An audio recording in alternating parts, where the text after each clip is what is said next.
अस्सलाम वालेकुम व्यूअर्स। कल जस्टिस साहब जिन्होंने जाके राहदारी जमानत दी जरदाज गुल साहिबा की, उन्होंने जिस वक्त वो वहां पे पेशावर हाई कोर्ट में पहुंचे तो उन्होंने बताया कि मैं इस्लामाबाद से स्पेशली इस काम के लिए आया हूं यहाँ पर कि इनको जमानत दी जाए और इनको बाहिफाजत इनके घर पहुंचाया जाए। सबसे पहले उन्होंने कहा जी बेटी को खाना खिलाया जाए। फिर उन्होंने बताया कि इस वक्त आप हमारी अदालत में, मेरी अदालत में मौजूद है। उन्होंने कहा कि आपको यहाँ पे कोई हाथ भी नहीं लगा सकता।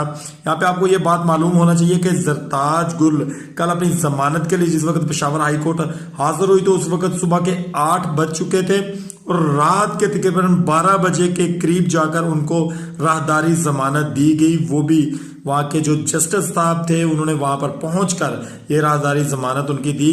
हमारे पाकिस्तान के अंदर जो हमारी बेटियां हैं उनके साथ ये सलूक हो रहा है।